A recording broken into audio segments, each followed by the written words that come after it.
Calculate the molar mass of the following. अब सुन लेना ध्यान से भैया, पहले सुन लो, फिर से बता देना, जिसको नहीं पता भाई ध्यान सुन लो।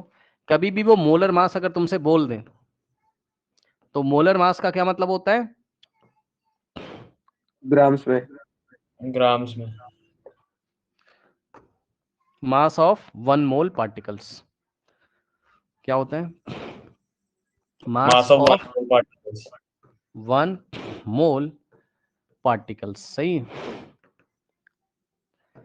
और 1 मोल एवोगैड्रो नंबर के इक्वल होता है। एवोगैड्रो नंबर को Na से दिखाते हैं। कैसे दिखाते हैं? Na। और इसकी value 6.022 into 10 raise to the power 23। किसी किसी बुक में 6.023 इंटू 10 टू द पावर 23 भी लिखी रहती है, सब सेम है। एनसीईआरटी में ऐसा दिया हुआ है 6.022 इंटू 10 टू द पावर 23। जो एनसीईआरटी में न्यू बुक में जो प्रिंट होगा वही आप फॉलो करिएगा। तो 1 मोल पार्टिकल्स। अब पार्टिकल आपके 2-3 तरीके के हो सकते हैं। क्या क्या? Atoms, ions. Molecules and ions, है ना? आयंस। Yes sir.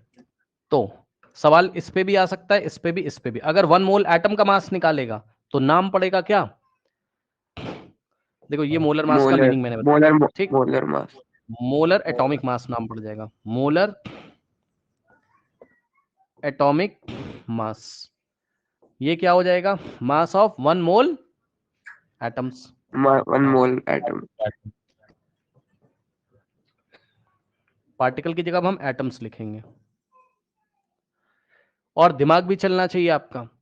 1 मोल एटम का मास का मतलब 6.022 into 10 to the power 23 atoms का मास है, और ग्राम में दिखाया जाता है। ध्यान से सुनो, ठीक। और यदि मोलर एटॉमिक की जगह तुमने मॉलिक्यूलर लिख दिया, 1 मोल मॉलिक्यूल्स।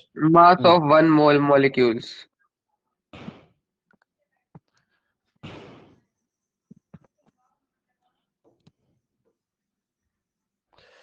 मोलर मॉलिक्यूलर लिखना चाहिए ना।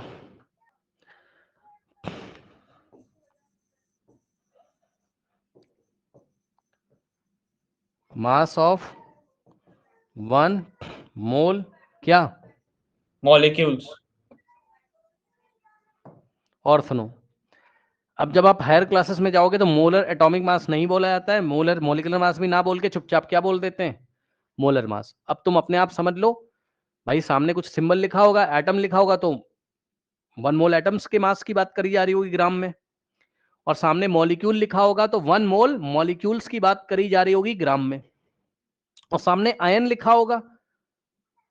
बात समझो, मान लो ऐसा लिखा हुआ है Al3+। अब बताओ ये आयन है कि नहीं है? बताओ यस आयन सर। है है। कि नहीं? और इसका स्टाइक्योमेट्रिक कोफिशिएंट कितना है? ओनली 1 है। 1 मोल कॉन्सेप्ट में ये कितने मोल आयन है? 1 मोल 1 आयन। मोल 1 आयन। मोल आयन। और ध्यान से सुनो, 1 मोल आयन्स है का मतलब ये है क्या? 6.022 into 10 10 to the raise to the power power 23। 23 क्या? आयन्स। आयंस। इसके एल्युमिनियम के, ऑफ एल्युमिनियम। और इसको विजुअलाइज करो, इसको सोचो अपने मन में, इसको विजुअलाइज करो और सोचो। क्या सोचोगे? कि आपको इतने सारे Al3+ पार्टिकल दे दिए गए, हर एक पार्टिकल के ऊपर कितना चार्ज है? 3+। ओके, बताइए, कोई डाउट है? बोलो। No sir. नो नहीं सर। सर। बस अब सवाल करना शुरू कर दो फिर C2H2 इथाइन का। और एग्जाम में ध्यान से सुन लेना कि उसने पूछा क्या है। मोलर मास पूछा है तो ग्राम में आंसर दोगे। सुन लेना पहले ध्यान से।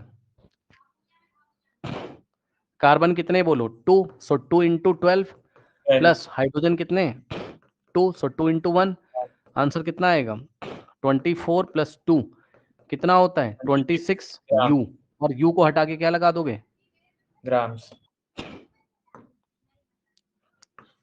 ग्राम। और पर मोल भी लिख देना। इससे क्या पता चलता है?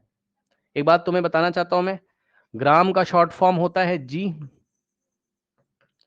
और मोल का शॉर्ट फॉर्म होता है, मोल का फुल फॉर्म है MOLE, मोल, और शॉर्ट में लिखते हैं MOL। ई हटा दो, ई को रिमूव कर दिया जाता है। तो इसको ही हम ऐसे लिखते हैं 26 ग्राम, और मोल ऊपर जाएगा तो मोल की पावर -1 मोल पर मोल। क्या पढ़ोगे? 26 ग्राम पर मोल। पढ़ो इसको, क्या पढ़ेंगे? 26 ग्राम पर मोल। ठीक, और सुनो, इसका मतलब क्या होता है? इसका मतलब ये होता है कि 1 मोल का, पर मोल का मतलब 1 मोल, 1 मोल का मास कितना है? इतना है। अब इसका मीनिंग क्या होता है? इसका मीनिंग ये होता है, एक कंटेनर है और इस कंटेनर में गैस भरी हुई है। कौन सी? इथाइन गैस होती है, मैं तुम्हें बता दूं, ये गैस होती। ठीक, इसमें गैस भरी हुई है, तो इसमें अगर जो गैस भरी हुई है तो उसका मीनिंग समझो कि उसका मास अगर कितना है, मान लो 26 ग्राम, तो पक्का 26 ग्राम कितनी गैस का मास होता है? 1 मोल का मास होता है। तो इसमें इथाइन के कितने मॉलिक्यूल्स हैं? 1 मोल मॉलिक्यूल्स हैं। बात समझ रहे हो कि नहीं समझ रहे हो? इसमें इथाइन गैस के कितने मॉलिक्यूल्स हैं? ये भी इथाइन है C2H2, ये भी इथाइन है C2H2, ये भी इथाइन है C2H2। ठीक, तो इथाइन के कितने मॉलिक्यूल्स हैं? 1 मोल मॉलिक्यूल्स।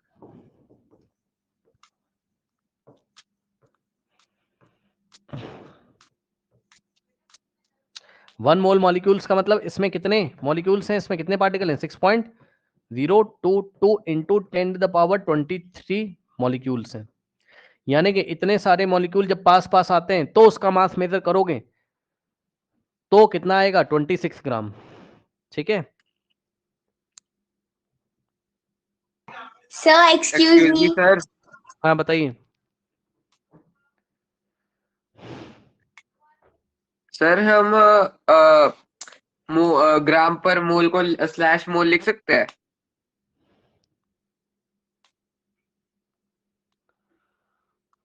हाँ, क्या कह रहे हो?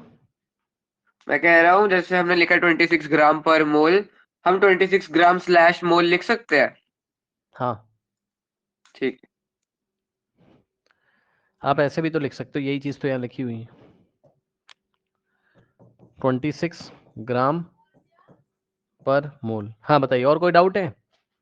ठीक, तो ये तो चीज हो गई यहाँ बस। पे जैसे अभी तक जितने भी हमने एग्जाम्पल लिया उसमें 1 मोल मास आता है, पर कभी कोई ऐसा भी एग्जाम्पल है जिसमें 1 से ज्यादा है, जैसे 2 मोल मास आए? वो आप एटम के बारे में तो कहीं नहीं पूछ रहे हो। देखो, जैसे कि बात समझना जरा, यहाँ पे देखो, अगर ये एटम के बारे में इसी में बात कर लेंगे ना, इधर देखो जरा, ये कार्बन के नीचे कितना लिखा हुआ है? 2, समझ रहे हो? तो 1 मोल इथाइन में कितने मोल कार्बन के एटम होते हैं? इन 1 मोल इथाइन कितने मोल कार्बन के एटम होते हैं? जितना नंबर कार्बन के नीचे लिखा हुआ है, 2 मोल कार्बन एटम्स होते हैं। आया कि नहीं आया बताइए? आया? यस और सर, जैसे एटम्स होते हैं तब 2 मोल होता है, पर जैसे मोलर मास आता है वहां पे जैसे पूछ रही थी, जैसे इथाइन। नहीं नहीं नहीं, अगर मोलर मास की आप बात कर रहे हो तो भाई मोलर मास की डेफिनेशन ही यही है क्या, कि 1 मोल का मास। भाई इथाइन गैस का मोलर मास चाहिए तो 1 मोल का मास, मोलर मतलब ही होता है 1 मोल का मास। ठीक, 1 मोल इथाइन में 2 मोल हाइड्रोजन के एटम होते हैं, समझ रहे हो? और 1 मोल इथाइन में 2 मोल कार्बन एटम्स और 2 मोल हाइड्रोजन के एटम्स होते हैं। ठीक, तो ये हो गया। अब जिसको करना हो तो कर लो, क्योंकि मैं नेक्स्ट क्वेश्चन करूंगा यहाँ पर। बताइए, हो जाएगा? नेक्स्ट देखिए,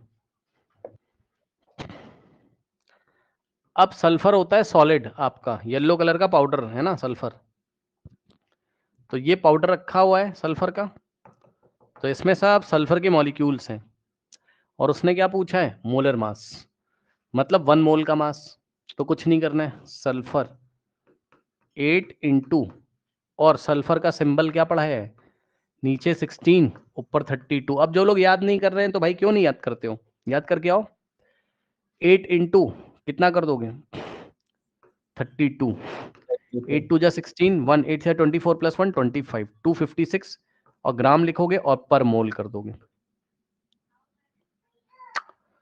ठीक, 256 ग्राम पर मोल। कहने का ये मतलब है कि जब भी यहाँ 1 मोल सल्फर रखा हुआ है तो 1 मोल सल्फर का मतलब क्या होता है,